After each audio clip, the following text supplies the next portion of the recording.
Okay, good morning everyone and welcome to the second board meeting of the Oxford Street Development Corporation. Now, before we crack on with the agenda, I know there's a lot of excitement out there after the Mayor's announcement, so I'd just like to please, I know you're all chomping at the bit, but please be patient as I think our new CEO is going to address some of your questions in his CEO report.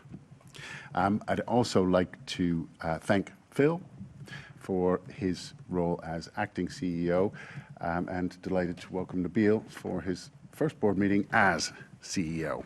I'd also like to welcome two Westminster City Council board members, Councillor Jeff Barraclough and Penny Bagnall-Smith. Now, could I ask just for a sort of elevator pitch, 10-second intro from each of you?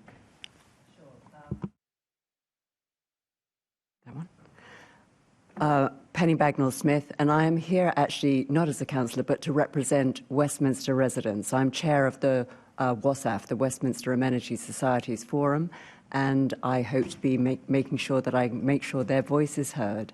I also have experience in place branding and hope to bring that to be of use to the board. Of course, thanks for clarifying your nomination from Westminster City Council, but we're delighted to have you on the board. Thank you. Good morning. Turn one off. Good morning, everybody. I'm Jeff Barraclough, Councillor, City of Westminster, and I'm the Cabinet Member for Planning and Economic Development, and I was responsible for Westminster's Oxford Street scheme, which was superseded by this organisation. Welcome, Jeff. Thank you. So just a few points of order. Just like the last meeting, this meeting is being webcast, except for part 2 of the agenda, where we'll review the minutes from items 16 and 17, which will be held as a private session and relate to the private session following the last board meeting. In case of emergency, any need to exit the building, guests seated in the public gallery should follow security staff and board members should follow our trusted clerk. Quick reminder that all electronic devices should be turned off or please placed on silent, and please don't place them near the microphones because they interfere. Now, we have a couple of apologies for absence. As Devlin, one of the members, unfortunately can't make it today, Elliot Ball, GLA Group Finance Director, and Adam Barrett, Commercial Finance Director at GLA Property Limited. But I can reassure you that we do have 10 members present, so we are quorate. Sorry, Richard. And can I give apologies? I have to leave early, I'm afraid. Absolutely. Thank you. Now, could I just ask if there are any declarations of interests which any members want to declare related to any of the items on the agenda? That was easy. Thank you very much. Now we move on to minutes and matters arising. These were pages 15 through 18 in the board pack. Could I ask the board if they agree to the minutes of the last meeting, which was held on the 7th of January and can be found from pages 5 to 14 in your board pack? Everybody happy? Thank you very much. That's easy. Now, in terms of matters arising, there were 4 matters arising out of last month's board meeting. Item 6.2 was a reading pack, including details of the brief provided to the designers. That was one of the actions left with the interim CEO. That is in progress, and we do have a briefing with the designer to follow this. Exactly. The board also requested a first 100-day view from the incoming CEO, and I'll leave that to Nabil to address when he gives his update. Item 6.5 was an active, accessible and effective communications and residence shareholder plan, and that is underway now that Nabil is on board, and we'll touch on that when we talk about some of the working groups. And finally, item 10.3, in response to a query raised during the meeting, the interim CEO agreed to confirm the status of the OSDC's whistleblowing policy to board members, and Phil has completed that action. So that takes us through the matters of arising, and leaves me to welcome Nabil for his first CEO update. Thank you. Thank you, Chair. Thank you, Chair. And may I start by just thanking the board and the Mayor's office for a very warm welcome in my first week in the new post. So thank you very much. And can I also echo what Scott said and thank Phil in particular for his excellent leadership in the interim and the wider team for the solid foundations that have been put in place and the excellent induction process that I've received this week. So again, thank you to the team. Given it's the first week, I'll keep this update short and focused on three aspects, if I may, board. Firstly, first impressions in my first week. Secondly, some thoughts on the wider strategic context that we're operating within. And then thirdly, some early reflections on some immediate priorities. And hopefully this will touch on the 100-day plan that was referenced at the last board meeting. So on first impressions, I've met with the entire team this week. I've been briefed on our core work streams, and my overriding impression is the foundations are strong and OSDC is moving at real pace. The team has done a significant amount of heavy lifting already, at pace, under some intense scrutiny, and this has not been easy. But I'm confident that the work that's been put in place puts us in a good position to take forward the next phase. This week alone, we continue to onboard new staff, which reflects the scale of ambition and the intensity of delivery required at this stage. As of this week, our new website has gone live, I'm pleased to say. Our brand has been established, as you can see behind me. Our socials have been put in place, and our recruitment campaign for our permanent members of the leadership team will be launching shortly. For me, just to say, a visible presence really matters, and we're beginning to project that with some clarity. So I'm pleased that the brand and the website and the socials have been launched. Also this week, Scott and I attended our first external joint engagement. Thank you to Dee and the new West End company for facilitating. We found it to be a very constructive discussion, engaging discussion, and we hope to be reflecting some of that feedback into the conversation, some of that feedback from the conversations into our delivery plans as we move forward. Secondly, on the wider context, I want to positively welcome the Mayor's decision yesterday in approving the proposals for the pedestrianisation of Oxford Street between Great Portland Street and Orchard Street. This is a significant moment and a milestone, and we look forward to hearing more about the proposals next week from the Mayor. And then finally, moving on to immediate priorities for the organisation. As we scale up, I've been clear with the team this week that my focus internally is going to be on three things. The first thing is around clarity, and that's ensuring that we have absolute alignment on our purpose, sequencing and the prioritisation of the work that we have underway. The second one is around capacity, and that's making sure we have the right skills, we have the right expertise, and we have the right systems in place to ensure that as we grow safely, but also we grow at pace. And that's, I'm hoping the next time we're here as a board, I'll be flanked by my new interim leadership team, so you'll get a sense of that going in place. And then finally, a real focus on culture. We are a small team, a very high-performing team, but small nonetheless.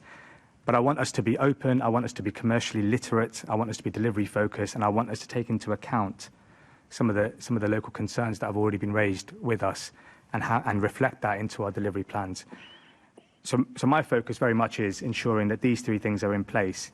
And over the coming week, with the board, I'll be sending out my proposed 100-day delivery plan so that the board can feel reassured that the work streams that we're focusing on and what we will be doing as a team are the right things to focus on. And of course, the next item, we'll talk a bit more around some of the proposed working committees that we're proposing to set up, which will help put in place the governance architecture that will help me, as the executive, lead on some of this work from the team side. I'll stop there, Chair. Thanks very much, Nabil. It's been great from my perspective to see how you've hit the ground running and got stuck straight in. Okay, that takes us on to the next agenda item under governance and approvals, and that relates to appointment of committees and the establishment of non-statutory working groups. And Nabil's going to take us through the key points there.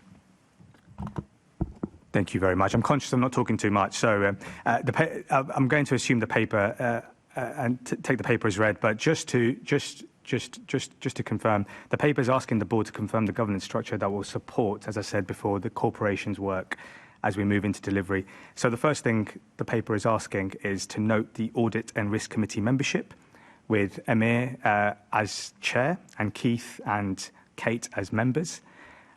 Future appointments will come back to this board, and I'm comfortable that this all aligns with SIP for guidance on independent expertise in finance, audit and risk.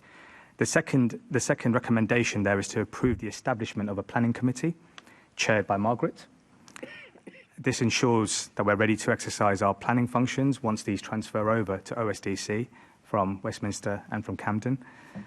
Not having this in place, for me, would create a real operational risk as planning responsibilities come on stream, and I'm very, very alive to the fact that this should be near the top of our priority list. So I would recommend that to the board. And the third recommendation there is to approve 3 non-statutory working groups. And this, again, my view is this will help provide strategic input in some of those core priorities that are emerging that I'll say a bit more about in my 100-day plan, particularly around design and placemaking, with the proposal that Caroline chairs that, commercial events, with the proposal that Keith chairs that, and then finally stakeholder engagement, with the proposal that Kate chairs that. And these are all intended to deepen board expertise into those strategic areas of focus and get that external expertise into ensuring that what the executive team will take forward is sound, is on point, and actually delivers against the priorities of the Mayor. I'm happy to confirm these proposals are consistent with our standing orders and they're covered within the existing allowances framework and our budget.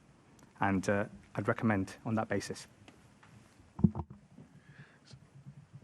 Members happy to support those recommendations? Jeff? Thank you, Chair. Before we vote on these, development corporations normally exist to take an area of brownfield or untransformed land and turn it into an end state. So you take a field, turn it into a new town, take an old gas work, turn it into a business park. Here we've got an area which is already developed, where there already is development going through.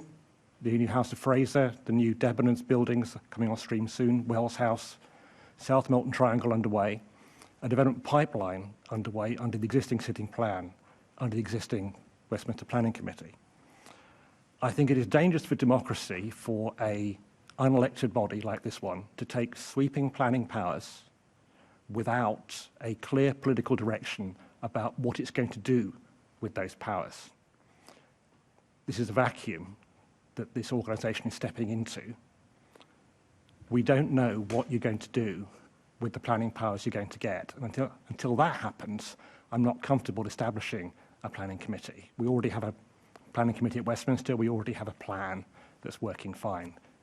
This organisation needs to elaborate something detailed and something better before I could support that.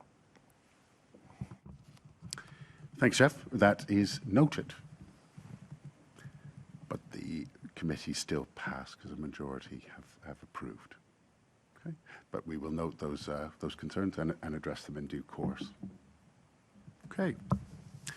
The next item on the agenda is the approval of funding transfer to Transport for London. And could I please ask Phil to give the key points related to this? Yes, thank you, Chair. I hope this is just a little bit of process that we need to go through as a board. This is fund which really relates to the pace at which the Development Corporation has been established. This is funding which we originally anticipated would go from the GLA to TfL to fund the combination of TfL, the development work that TfL is undertaking around the pedestrianisation scheme in this financial year, and the work that TfL now has to do as the Highways Authority to Oxford Street, just to make sure that the street is operated and maintained properly. Because we were able to make such rapid progress in terms of establishing the Development Corporation and getting it up and running in the course of this financial year, it was felt that the money should go to TfL via the Development Corporation. So there's been a previous mayoral decision to transfer this funding to us. So just to be very clear, this is not taking 6 million out of the budget that you have previously agreed to hand over to TfL. It's about just ensuring that money follows the correct route given the OSDC's responsibilities. And now this is asking the board for permission to transfer that to TfL to take forward those responsibilities. But I think there is no more to it than that. Thank you, Phil. Are members happy to approve the transfer of 6.9 million to TfL this financial year for these activities? Thank you very much. Now, that leads us on to any other businesses.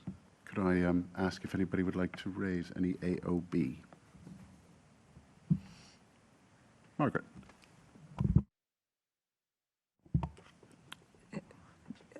Chairman, I don't think this is technically AOB. I think it's more a clarification. I was concerned that the point was made that this is not a democratically elected entity.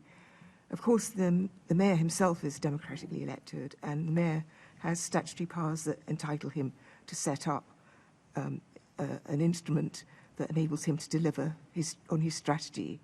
So in terms of the statutory context, I just wanted to state that now that I am chair, I hope I will work within that statutory context. And one of the really key aspects of that is the importance of listening, and the consultation exercises that have been carried out demonstrate the mayor's intention that we begin by listening and that we continue to listen. And importantly, I'm grateful to you, Chair, for establishing a stakeholder group with which the Planning Committee can work, headed up by Kate, and which will enable us to continue listening in the right way and having regard to all the individual stakeholders and groups of stakeholders considered to be important in this. So with regard to working within a statutory framework that is duly constituted, I really can't see that there's an issue there. Thank you very much, Margaret. And I have every confidence that you're going to do a wonderful job chairing that committee. And Jeff, thanks for your input. And I'm sure there's a conversation that can be had offline between you and Margaret to make sure that your concerns are being addressed. Adam? Thank you, Chair. And I think everyone is aligned on the importance of working together and making sure that there is, a clear process that makes sure that everyone's voice is heard. And that's why I welcome the creation of the Stakeholder Committee. And obviously one of the things I'm really keen to see more of, as I raised last time, is making sure that we are moving as swiftly as possible now Nabil is in place to make sure that the resident and community and wider stakeholder engagement functions to support the work the stakeholder working group is doing are built up as quickly as possible, because I know that is something that, there is obviously a lot of uncertainty as obviously information is being worked on, and I think having that deep engagement at a local level will help make sure that people feel their voices are heard.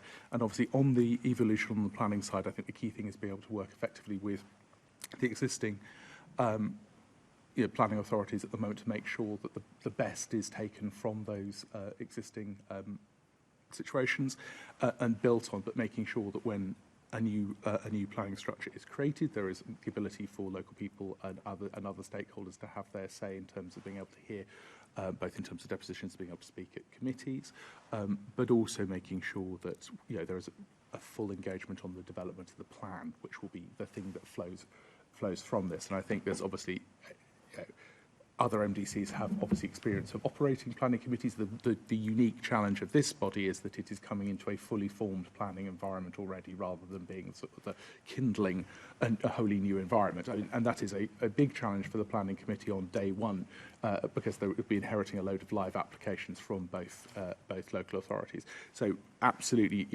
keen to support the work that's done, but I think that the principles of making sure there's that engagement is so crucial to giving that confidence for all the different stakeholders. So.